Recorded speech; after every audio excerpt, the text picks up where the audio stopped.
사도행전 2장. 너무 길구나. 본문이 기니까 한 절씩 돌아가면서 제가 한 절, 여러분들이 한 절 이렇게 읽도록 하겠습니다. 이스라엘 사람들아, 이 말을 들으라. 너희도 아는 바와 같이 하나님께서 나사렛 예수로 큰 권능과 기사와 표적을 너희 가운데서 베푸사 너희 앞에서 그를 증언하셨느니라.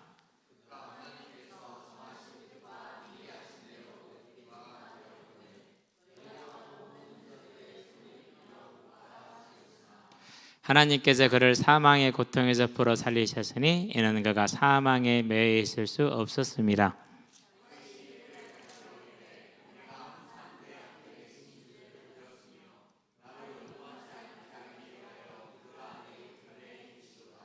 그러므로 내 마음이 기뻐하였고 내 혀도 즐거워하였으며 육체도 희망에 거하리니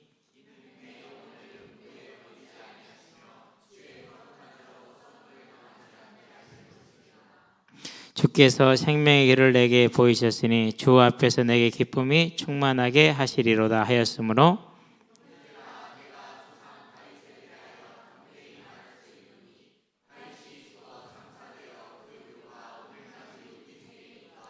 그는 선지자라. 하나님이 이미 맹세하사 그 자손 중에서 한 사람을 그 위에 앉게 하리라 하심을 알고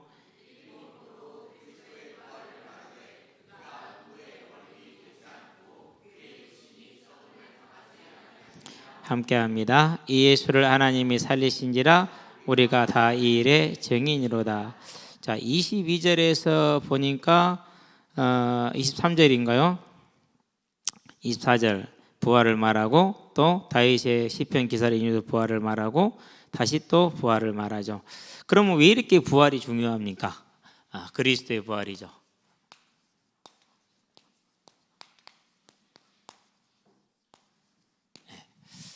우리는 이제 이 부분이 상당히 중요한 주제로 자리매김을 해야 되고 또 믿음의 본질로 자리매김을 해야 된다라는 것이죠.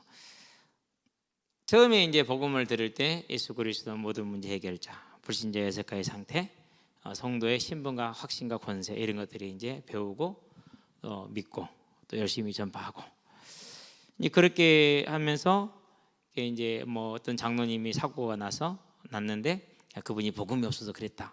그러면 아멘 했고, 어떤 목사님이 자녀들이 어떻게 됐는데 복음이 없어서 그랬다. 그렇지. 그렇게 생각을 하면서 다 복음을 모르는구나. 야, 나는 복음을 안 해. 좋네. 뭐 이런 이제 나도 모르는 그런 이제 그 자부심. 어느 날 보니까 예수가 복음이 아니고 그 구별된 게 복음이 돼 있더라고. 이건 뭐지? 내가 지금 뭔 짓거리 하고 있는 거지? 뭐 용어가 좀 그렇습니다만 지금 내가 뭐 하고 있는 짓이지? 그 생각이 들어요. 그러고 보니까 아니 그렇게 버금버금 그러는데 우리 동기를 보니까 이상한 애가 하나가 있어. 얼마나 이상하냐면은 야, 숙제 좀 하게 그 파일 좀 주라 이러면은 그건 양호한 거야. 그럼 파일을 받아서 그냥 내용 딱 하고 내가 표지 내가 만들어서 이렇게 하면 되잖아요, 그렇죠? 뭐 교수님은 에이 그럼 넘어가 줄 수 있잖아요. 근데 어떻게 했냐면은 숙제를 제출을 해놨어. 근데 교수님 책상에서 그걸 가져가. 그리고 그 장을 띄워버려. 그러고 자기 거 붙여놔. 그리고 같이 제출을 해. 근데 나중에 보니까 아니 자기가 제출이 안 돼 있는 거야. 지금 이제 그 딸내미가 그린 그림 우리 거실에 붙어 있는데요. 그래서 이제 교수님을 찾아가서 교수님 저 제출했는데 왜 제 안 돼 있다고 그럽니까? 없다 봐라. 보니까 진짜 없는 거야. 그래서 이제 이 사람이 좀 깐깐한 사람이라 내용을 살핀 거라. 이제 안에 내용을 이거 내 건데 왜 표지가 바뀌어 있지? 이제 우리 교단에 상당히 중요한 그 역할을 하고 있는 분 가지 집이에요. 그 집이 그 친구 집 동기 집이 이제 그런 걸 보죠. 그러면서 많은 걸 봐요. 아니 암 걸려서 죽고 최근에서 이제 최근에 한 사실이지만 그런 얘기를 했던 목사님들 자녀들이 너무나 어려움을 많이 겪고 그러면은 처음에 우리가 했을 때 했던 이야기들은 하나도 뭐가 안 된 거죠. 이제 검증이 안 된 거잖아요. 오히려 우리가 복음 없으면 그랬다는 것이 그대로 우리한테 드러났으니까 우리도 뭐가 없는 거예요 이제? 그 말대로 우리 말대로 우리도 복음이 없는 거야 이제. 이건 아닌데 뭐지? 생각을 한 거예요. 그러면서 이제 창세기를 들어간 거잖아요. 창세기를 하면서 알았어요. 아, 속죄가 답이었구나. 이게 복음이었구나. 그럼 왜 속죄가 필요한지 알았어요.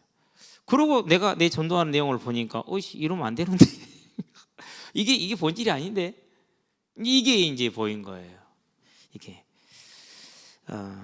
그러고 이제 깨닫기 시작하면 중에 광영 중앙교회 소식을 들은 거예요. 그 해에 돌아온 무속인이 4명이 했대요. 충격이었어요. 이때 2009년인가 돼요. 얼마나 큰 충격이었냐면요, 진짜로 충격이었어요. 하나님이 하지 않고 돌아올 수 있을까요? 무속인들 만나보시면 알아요. 그분들은 시달릴 대로 시달렸기 때문에 또 교회를 거의 다 겪었기 때문에 거의 안 돼요. 근데 그 해에 4분이 돌아오셨다라는 거예요. 그리고 그분들의 생활을 교회가 책임을 지고 있다고 그러더라고요. 그건 내가 가장 바라던 거였어요. 일단 돌아오면 생계가 없어요. 제일 큰 문제가 그래요. 그 JMS라고 정명석이 있죠.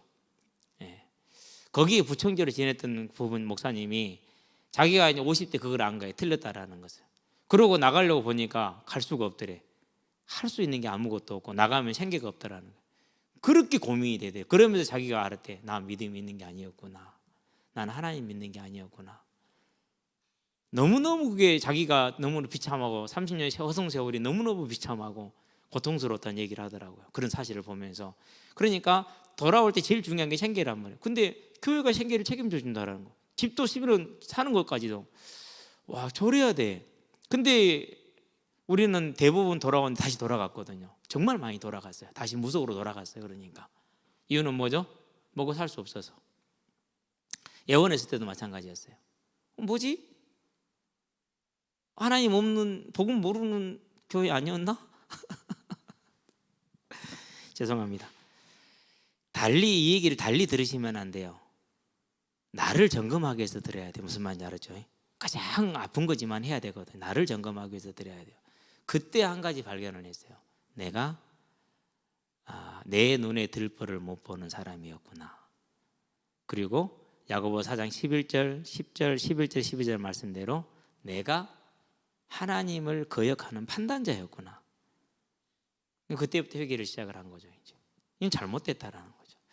그러고 이제 하나님이 내게 보게 하신 속죄를 다시 봤어요. 그제서야 알았어요. 뭘 알았느냐? 이게 복음이었구나. 이게 끝이었고 이게 전부였고 시작이 끝이구나. 그러는데 다른 것을 잡았구나 라는 것을 보면서 노력을 하는데 체질이 안 돼. 왜요? 그렇게 굳어졌잖아요. 얼마나 딱 틀지어져 있으니까. 그걸 깨는데 한 10년 걸린 것 같아요. 이제 그게 좀 깨졌어요. 그래서 이제는 이제까지 쓰던 성경 구절도 다시 내가 점검으로 재정립을 해야 된다. 왜? 단장 치이한 게 너무나 많기 때문에. 그걸 이제 느끼고 있거든요. 그러면서 이제 오늘 부활을 준비를 하는데요. 실은 우리 믿음의 능력 중의 능력이에요. 능력 중의 능력. 왜 그렇습니까? 가장 우리가 이제 서론에서 볼 것이 뭐냐면은요. 제일 중요한 건 마태복음 16장에 보니까 26절이죠. 뭐죠? 생명이죠. 그렇죠. 그런데 중요한 사실은 이 생명이 나한테 있지 않다라는 거예요. 누구한테 있어요? 하나님께 있다라는 거예요. 내가 주인이 아니에요. 하나님이 주인이에요. 그 말은 무슨 말입니까? 하나님은 생명을 가장 중요시 여긴다라는 것이죠. 그러면 나도 생명을 제일 중요시 여겨야 되는구나 라는 것이죠. 자, 그러면 생명을 가장 중요시 여기기 때문에 뭐가 제일 중요한 겁니까? 그래서 베드로전서 1장이죠. 1장 9절. 믿음의 결국, 처음이자 끝, 믿음의 전부가 뭐라고요? 그게 구원인 거예요. 근데 제가 청년 때부터 이제 본 건데 교회 와서 보니까 이게 전부가 아니에요. 이것은 그냥 있는 거예요. 그냥 있으면 안 되는데 이게 그냥 있는 거예요. 그러고 자꾸 뭘 해결하려고 그러냐면요, 삶의 문제를 해결하려고 그러더라고요. 누구를 통해서요? 내 힘으로 안 되니까 하나님을 통해서. 경제, 질병, 뭐 기타 등등등 이런 것들을. 친구들한테 얘기했어요. 아니다. 그것은 불신자들도 우상도 할 수 있는 문제 아니냐. 우리는 불신자 때 고민하던 문제 아니냐. 우리는 구원받은 자로 끝난 거 아니냐. 그렇게 얘기를 하고 있죠. 그러니까 이제 그런 것은 분명히 딱 정립이 돼 있었음에도 불구하고 내가 이제 그런 틀을 가지고 있긴 했었는데 자꾸 이게 이제 문제가 돼요. 이게 주제가 되고 이게 전도의 길이 되고 그러더라고요. 이건 아닌데. 그러면서 이제 본 게 뭐냐면 이번 부활을 준비를 하면서 다시 한번 확인하는 것이 삶의 문제는 우리가 주 안에 있는 것으로서 하나님이 주군인이니까 A든 Z든 아멘이다. 맞습니까? A에서 Z까지 다 어떤 형태든지 그건 주님이 하신 거야. 우리는 거기에 순종하는 거야. 중요한 건 뭡니까? 여기에 있어야 돼. 그러면은 왜 여기 있지 못하고 자꾸 시선이 이리로 가게 될까? 라는 질문을 해야 되잖아요. 그렇죠? 왜 그래요? 그래서 이게 나오는 거예요. 이제 여기 실제로 여기에 대한 소망이 없어요. 그러니까 여기에서 분명히 감격과 감동이 있었는데 어디로 가버려요? 나중에는 다시 이리로 돌아와 있어요. 어디로요?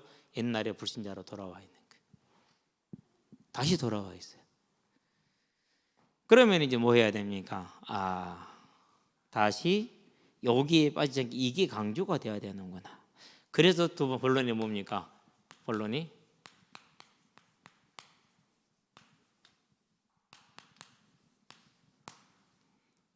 이 소망이 다른 말로 치면은 이거다 같은 거예요. 창세기 2장 17절 선악을 알게 한 다음에 열매를 먹지 말라. 먹으면 반드시 죽으리라. 생명을 지키기 위해서 반드시 지켜야 했던 언약. 오늘 우리에게 주어진 구원을 위해서 반드시 우리가 놓쳐서는 안 되는 언약이 뭐 여기에죠. 부활의 소망. 요거 놓치면 끝나더라고요. 요거 놓치면.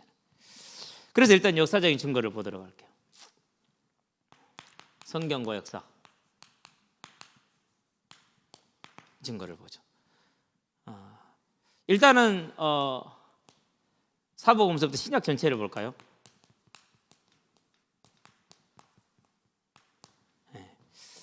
신약 전체 중에서 이제 우리가 마태복음부터 요한계시록까지를 말하는 것이죠.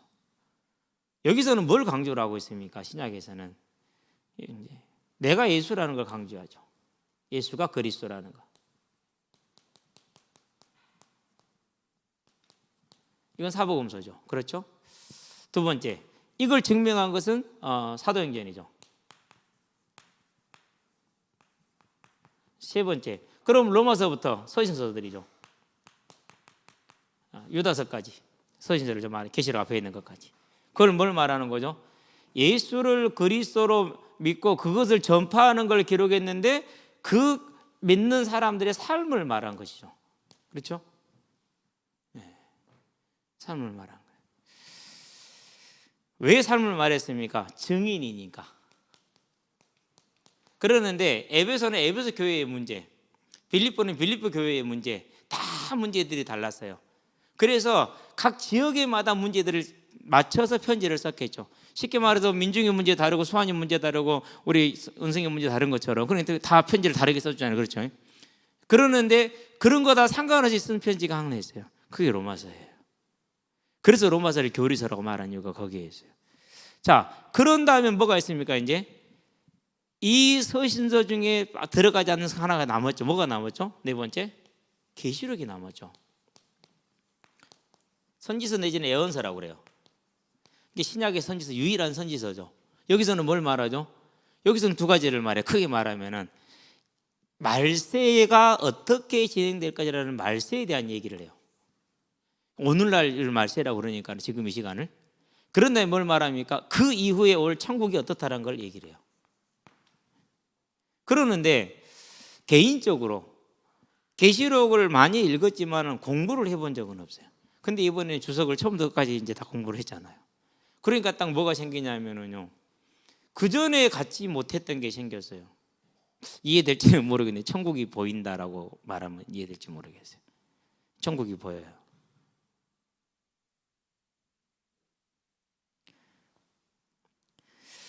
그러니까 어떤 형편과 사정과 이런 것들이 오고 다가와도 들어오지가 않아요. 왜? 천국이 보이니까. 그래서 읽는 자, 듣는 자, 행하는 자는 복이 있다라고 기록한 이유가 있었구나. 근데 계시록을 딱 공부하고 나니까 서신서와 여기는 계시록이 아니면은 설명이 안 돼요. 설명이 안 돼. 그만큼 중요한 책이었더라고요. 근데 그만큼 중요한지를 잘 몰랐어요. 그래서 주석을 처음부터까지 다 정리를 하면서 너무 좋았거든요. 그 시간들이. 로마서는 이제 12장까지 끝냈어요. 근데 12장을 저는 가볍게 넘어갈 줄 알았는데 너무너무 중요시하게 다뤄요. 양이 어마어마하게 방대해요. 정리해 놓은 것이. 특히 로마서 12장 1절 2절만 정리한 양이 장난이 아니에요. 장난이 아니에요. 왜요? 이걸 종합적으로 다루고 있는 거예요. 거의 모든 서신서를 대표하고 있거든요. 전부 내용, 그 내용을 다 대표하고 있거든요. 그러면 이제 이 신약 전체를 가지고 볼 때 뭘 말했느냐 하면 여기에서 쭉 나가는 내용이 전부 다 하나로 딱 모아져요. 뭐로 모아져요? 여기로 모아져요. 성경의 결론. 성경의 결론이에요. 이거 없으면 결론을 안 지은 거야. 그러니까. 그럼 뭘 말하는 거죠? 천국을 말했잖아요. 부활을 말하는 거예요. 부활의 소망이 없어서 다시 삶으로 돌아가 버렸구나. 부활의 소망이 없으니까 다시 삶으로, 천국에 대한 그림이 없으니까 내 마음에 천국이 그려져 있지 않기 때문에 다시 돌아가 버린 거예요. 자, 그럼 역사를 볼까요? 중세기는 빼놓고요. 초대교회에서 이렇게 종교 역사 두 개를 얘기할게요. 두 역사 전부 다 어떻게 되죠? 초대교회 역사. 보통 예수님 오시부터 313년까지를 초대교회라고 봐요. 14년 이 정도를. 여태 공인이 됐으니까. 안 그러면 이제 5세기까지도 초대교회 포함시키고, 그럼 뭐 역사 학자마다 다른데 저는 여기까지 여기서 자르고 싶어요. 여기서. 그런 다음에 이제 종교개혁이죠. 두 역사 다 공통점이 하나 있어요. 뭐가 있어요? 피예요. 믿음 때문에 흘린 피예요. 상상을 초월하기 힘든 많은 피를 흘렸어요. 특별히 종교개혁계는 더 많은 피를 흘려요. 100년 동안 전쟁했다고 뭐 하면 생각해. 그러면은 과연 틀린 말이 아니에요. 그런데 그 많이 죽임을 당한데 계속 죽임당하고 유리방황하는 역사잖아요. 그렇죠? 그런데 믿음을 포기를 못해요. 삶에 도움되는 거 하나도 없어요. 도대체 왜 그럴까? 원인은 어디에 있었어요? 결국 그렇게 갈 수 있었던 원인은 그건 똑같았어요. 여기에 있었어요. 여기에 있었어요. 결국 믿음의 결국은 구원이라, 부활. 우리는 구원 받았어요. 근데 완성 안 됐어요. 우리가 이 육신의 부활이 이루어져야 그의 구원의 완성이 끝나는 거예요. 이제 여기에 있었어요. 역사를 보아도 성경을 보아도 결국은 뭐로 매진을 맞죠? 부활로 결과를. 그래서 예수님의 부활을 유대인들이 뭐 했어요? 마태복음 28장에 보니까 돈을 줘서 그것을 거짓말로 가짜 뉴스를 만들었죠. 훔쳐갔다 이렇게. 그런 이유가 왜 그러느냐? 요 부활이 딱 주어지면은 성도들에게 이제 부활이 있기 때문에 뭐 할 수 있어요? 죽여도 안 돼요. 막을 수가 없는 거예요. 즉 사단이 절대 이길 수 없는 능력이 어디에 있어요? 그게 여기에 있는 거예요. 그래서 부활은 능력인데 무슨 능력입니까? 두 번째, 확신. 무슨 확신이요? 내가 구원을 받았다라는 구원의 확신이 되는 거예요. 자, 여기서 중요할 게 있어요. 내가 확신이 생긴다 안 생긴다, 그것도 중요한 얘기가 돼요. 그러는데 그건 안 돼요. 내 안에 확신이 생긴다 안 생긴다, 거기에 의지는 안 된다니까요. 왜 우리 감정 하루도 12번 변하는데 12번은 완전히 변한단 말이에요. 좀 헷갈리죠. 왜 거기에 있으면 안 되느냐면 객관적인 사실이 근거해야 돼요. 객관적인 사실이. 내 감정적인 확신이 아니라 객관적인 사실을 잡는 게 중요해요. 그러면 왜 부활이 구원의 확신이냐? 라는 걸 이제 증거를 해야겠죠. 그게 뭐예요? 속죄의 성격이에요. 속죄는 반드시 뭐 됩니까? 공의로워야 돼요. 그렇죠? 예. 그렇기 때문에 죄 없음이 가장 중요한 거예요. 그러면서 사람이어야 되잖아요. 그래서 뭔 안 됩니까? 그래서 남자의 우선은 안 돼요. 사도행전 4장 12절 천하인간에 다른 이름을 준 적이 없다고 그랬어요. 남자의 우선은 왜? 다 죄인이니까 안 되는 거죠. 누구만 돼요? 죄 없는 여자의 우선만 되는 거예요. 창세기 3장 15절. 그래서 하나님이 이것을 약속하신 이유가 거기에 있는 거예요. 그러면 여자 우선이라는 말은 무슨 말입니까? 아담의 허리에서 나지 않고 어떻게 사람이 날 수가 있어요? 없잖아요. 누가 와야 돼요? 하나님이 사람의 몸을 입고 옷이 있는 거죠. 그래서 여자의 우선이죠. 즉 하나님이 성육신이 되는 거잖아요. 하나님이. 그러면은 그분이 하나님이라는 뭐가 필요하죠?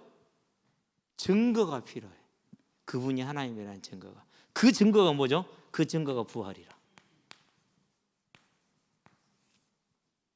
그 증거가. 그래서 저와 여러분이 구원받았다는 증거는 어디에 있다라는 거예요? 예수님의 부활에 있어야 돼요. 내 마음에 확신이 있다 없다 그건 증거가 될 수 없어요. 아니 오늘 좋았다 오늘 미울 수도 있는데 부부도 그러는데 얼마나 미울 때가 있는데 그건 증거가 아니라니까요. 뭐가 증거예요? 객관적인 사실이 증거예요. 그게 뭐예요? 그게 부활이에요. 그래서 부활이 뭐죠? 그게 구원의 확신이요. 그렇기 때문에 가는 곳마다 뭘 말합니까? 그가 뭐 했다고 말해요? 부활했다고 말해요. 그가 그럼 무슨 누구라는 소리요? 그가 하나님이라죠. 그 말이 뭐죠? 그가 메시아라는 말이에요. 그가 메시아라는 말. 자, 이 부활로 말미암아서 부활은 곧 하나님이라는 증거인데 이걸 증거하는 다른 또 증거가 있어요. 그게 뭡니까? 그것이 성령이에요. 네 번째로 해야겠네. 성령. 자, 6월절은 뭘 지시한다고 그랬어요? 6월절은 예수를 가리킨다고 그랬어요. 어린 양. 두 번째, 그럼 오순절은 뭘 가리킨다고 그랬어요? 그건 성령을 가리킨다고 그랬어요. 동시에 뭘 가리킨다고요? 말세를 가리킨다고 그랬어요. 세 번째, 수장절은 뭘 가리킨다고 그랬어요? 천국을 가리킨다고 그랬어요. 자, 이스라엘 백성들에게 출애굽기에서 보면은 19장입니까? 19장 넘어가서 22장, 23장이죠.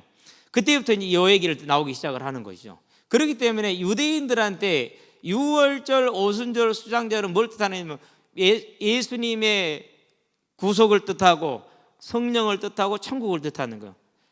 그러는데 뭘 증거합니까? 베드로가 너희가 본 것은 술 취한 것이 아니라 성령이다 이렇게 얘기를 하죠. 그 말은 무슨 말이죠? 그 말은 예수님이 뭐에 따른 얘기예요? 네, 사역을 이루셨다라는 거예요. 성령은 그 증거라는 거예요. 왜요? 이거 이미 기정 아예 딱 못이 박혀져 있는 기정사실이라 이것은. 그렇기 때문에 성령이 오셨다는 얘기는 오순절이 왔다는 소리거든요. 그 말은 무슨 말이죠? 6월절로 안 성냈다는 소리잖아요. 그래서 너희가 십자가에 못 박아 죽은 그 예수가 그리스도라서 했던 이유가 거기에 있는 거예요. 유대인들이 뭐 할 수 없어요. 이제는 부인을 못해. 뭘 부인을 못하는 거예요? 성령의 증거를 받잖아요. 그렇죠? 성령의 증거를 받는데 성령은 오순절이란 말이에요. 그럼 6월절이 이루어졌다는 소리거든요. 그래서 누가 그리스도라는 거예요? 예수가 그리스도라는 것이죠. 그래서 이 베드로가 부활을 예수님을 증거할 때 뭘 핵심으로 증거를 잡아요? 성령과 부활을 증거로 잡잖아요. 복음의 전파의 원리. 앞으로 복음 전할 때요, 하나님을 믿고 부활과 성령을 말하시기 바랍니다. 우리가 설득하려고 하지 말고 이 사람이 뭐가 문제인지 맞춰서 말하려고 하지 말고. 왜요? 그럼 사람이 모으는 게 되고 사람의 동기가 되잖아요. 하나님이 구원을 작정하셨으면 하시겠죠. 우리는 그걸 믿어야 돼요. 그래야 교회가 어떻게 돼요? 교회가 될 수 있어요. 그렇지 않으면 뭐가 돼요? 가득 찬 동기와 그리고 자기들만의 편협된 주장을 가지고 똘똘 뭉쳐진 뭐가 돼버리는 거예요? 그럼 되는 것이죠. 이제 베드로의 설교를 자세하게 보면은 이 원리를 가지고 던지는 거예요. 그러니까 뭐를 못하는 거예요? 앗소리를 못하는 거예요. 완벽한 증거거든요, 이것이. 그런 다음에 뭘 또 가지고 옵니까? 다윗을 가지고 오죠. 다섯 번째, 다윗을 뭐라고 그랬어요? 다윗을 선지자라는 게 여기가 처음이에요. 그는 선지자라 한 것은, 그렇죠, 딱 찍어서 말해요. 미리 보는 거로 그렇게 얘기를 했어요. 뭘 미리 본다고 그랬어요? 예수의 대속과 부활과 승천과 보좌에 앉아서 다스리는 걸 미리서 본다고 그랬어요. 그럼 보좌에 앉아서 다스리는 게 뭐라고요? 그게 성령이라고 그랬잖아요. 그걸 미리서 본다고 그랬어요. 그래서 33절 오늘 안 읽었지만 33절에 뭐래요? 약속하신 것을 받아서 보냈느냐 이렇게 얘기하잖아요. 아버지께서 약속하신 것을 받아서 보냈다. 그러면 다윗을 통해서 뭘 말하는 거죠? 부활과 성령을 말하잖아요. 그게 뭐라고요? 그게 구원의 확신이에요. 그것이 구원의 확신. 다른 것에 구원의 확신에 서지 하면서. 그래서 제가 계속 말하잖아요. 바울이 베드로가 복음을 증거했던 내용을 봐라. 스데반이 증거했던 내용을 봐라. 바울이 22장, 26장에서 증거했던 내용을 봐라. 뭘 증거했다고요? 다른 걸 말한 게 아니에요. 성령을 중심으로, 부활을 중심으로. 그걸 말함으로 뭘 말한 거예요? 그걸 구원의 확신으로 잡은 거예요. 이제는 저와 여러분들의 내 안에서 막 확신이 생기나 이런 걸 잡으면 안 돼요. 뭘 잡으라고요? 예수님이 부활했느냐? 그게 증거가 돼야 돼요. 그게 확신의 증거가 돼요. 두 번째, 구원의 확신과 함께 뭐가 필요합니까? 세 번째로 우리가 필요한 것이 이 구원을 가지고 끝이 아니잖아요. 그렇죠? 오늘을 살고 어디가 살아요? 내 일생을 살아야 된단 말이에요. 그러면 뭐가 필요하죠? 그러면 히브리서 6장 19절 넉넉한 힘이 되는 소망이라는 게 필요하단 말이에요. 소망이라는 것이. 네. 그러면 그 소망이 뭡니까? 그게 계시록이 나와 있는 천국이죠. 자, 천국인데 데살로니가 전서에서 뭐라고 말했죠? 4장에서 14절에서 15, 16절까지 잠자는 자들이 죽은 자들이 일어날 것이다 얘기를 했어요.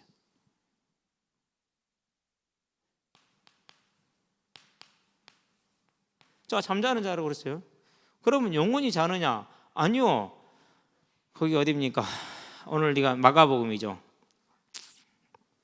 마지막 장에 마지막에 보니까 뭐라고? 오늘 네가 나고네 나와 함께 쉬라 그렇게 얘기를 하죠.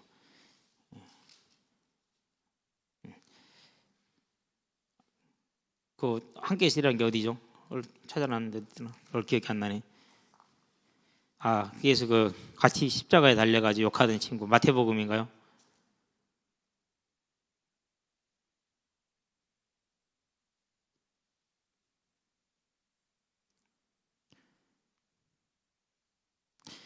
갑자기 생각이 안 나는데. 누가복음인가요? 네, 누가복음이 몇 장이죠? 몇 절이죠? 23장이죠. 23장 맞죠? 누가복음 23장 23장 43절 여기 있네. 네.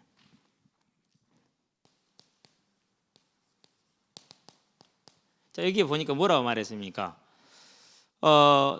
네가 오늘과 함께 낙원에 있으리라 그랬어요.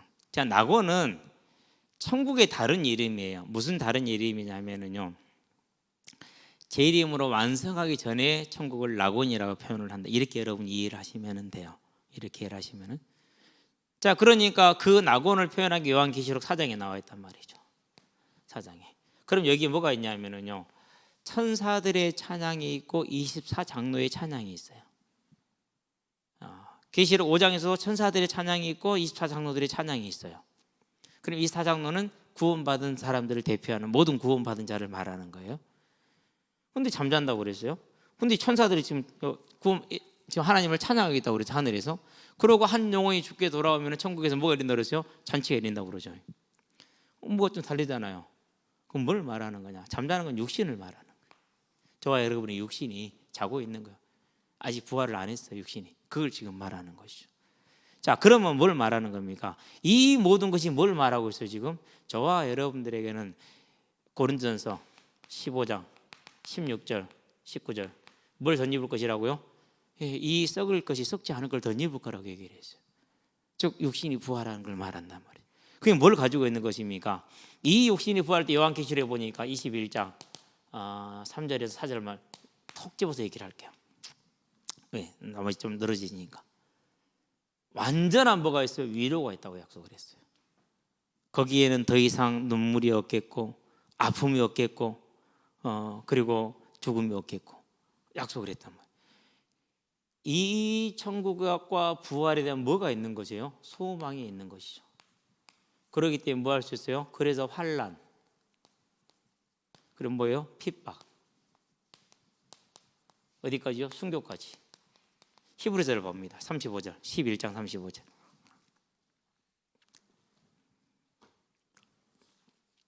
히브리서에 보니까 11장 35절에 뭐라고 말합니까? 이렇게 얘기를 하죠. 자, 여자들은 자기의 죽은 자들을 부활로 받아들이기도 하며 그렇게 얘기를 했어요. 또 어떤 이들은 더 좋은 부활을 얻고자 하여 상급을 말합니다. 심한 고문을 받되 구차히 풀려나기를 원하지 아니하였으며 또 어떤 이들은 조롱과 채찍질 뿐 아니라 결박과 옥에 갇히는 시련도 받았으며 돌로 치는 것과 톱으로 켜는 것과 시험과 칼로 죽임을 당하고 양과 염소의 가죽을 입고 유리하여 궁핍과 환난과 학대를 받았으니 그렇게 얘기를 하죠. 그들이 광야의 산과 동굴의 토굴의 동굴과 토굴에 유리하였느니라 이렇게 얘기를 했어요. 그런데도 왜 믿음을 포기를 안 했냐고요. 이유는 뭐 때문에 그래요? 예수 믿고 좋은 게 하나도 없잖아요. 육신적으로. 뭐 때문에요? 이 부활에 대한 소망이 그 가치가 뭐보다 큰 거예요? 목숨보다 큰 거예요. 육신의 목숨보다. 자, 그러면 결국은 믿음은 뭘 말하는 겁니까? 교회가 그리고 역사가 성경이 말해주는 믿음의 가장 핵심이 뭐죠? 그게 부활이잖아요. 그러면 이 부활이 얼마나 소중한 거예요? 우리는 이 부활을 전하는 자들이 돼야 돼요. 그를 전했더니는 반응이 있더라, 믿더라. 그건 하나님 하시는 거예요. 그걸 전했더니 안 믿더라. 전도의 방법론의 문제가 아니에요. 무슨 문제였어요? 그러니까 우리가 전달해야 될 우리 안에 있는 소망의 문제였어요.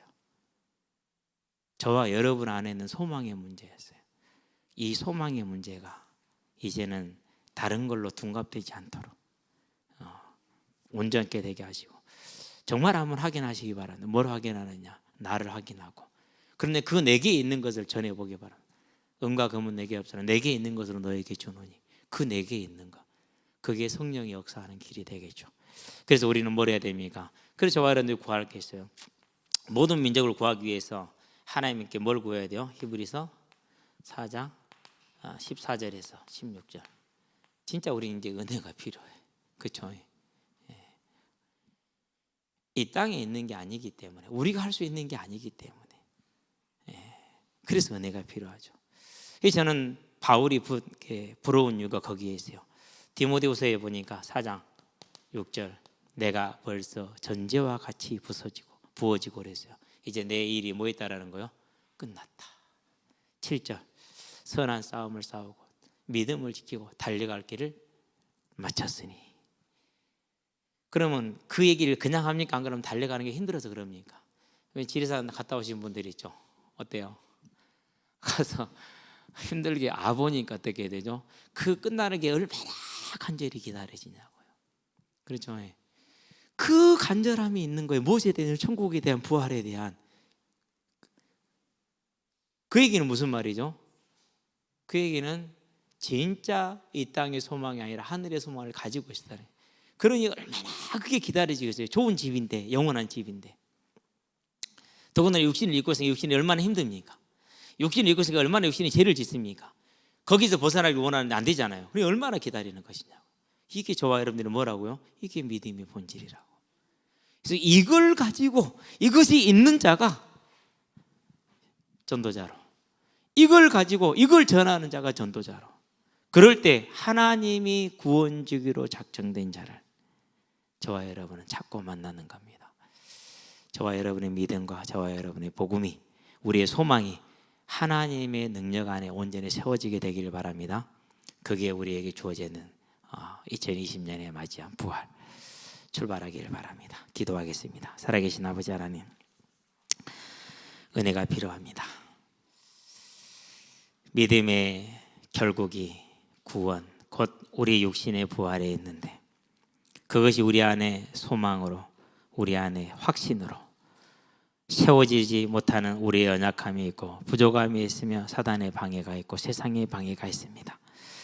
이 모든 걸 뚫고 우리 안에 간절한 소망으로 나의 달려갈 길을 마치고 믿음의 선한 싸움을 싸우고 믿음을 지켰다라는 그 사도 바울의 마지막에 도달한 그 안도의 한숨이, 그 소망을 하는, 천국을 소망하는 그 소망이 우리에게 항상 있게 하셔서 어디를 가든지 누구를 만나든지 간에 이 생명의 빛을 바람으로 하나님의 구원지로 작정된 그 모든 자를 찾는 전도자의 삶으로 서게 하시고 그 천국을 향해 나아가는 순례자의 성령 발걸음을 설 수 있도록 주님 인도하셔서 우리가 죽게 이르렀을 때 24장로들이 하나님께 면류관을 벗어드렸던 것처럼 주께 면류관을 벗어드렸던 것처럼 이제 우리가 계시록 4장 10절에 있는 것처럼 우리의 면류관을 벗어 주께 드리는 그 역사가 일어날 수 있도록 주님 우리를 붙들어 주시고 은혜를 더해 주시며 그러한 부활자를 될 수 있도록 지켜주시기를 그리스도신 예수의 이름으로 감사하며 기도합니다. 아멘.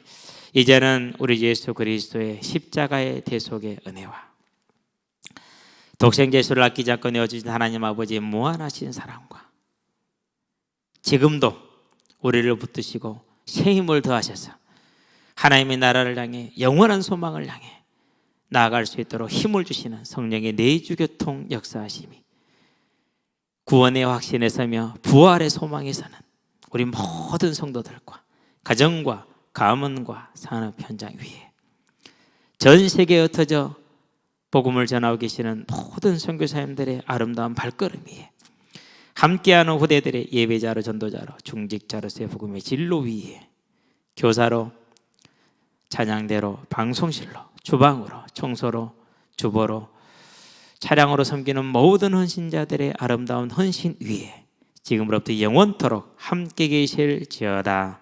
아멘.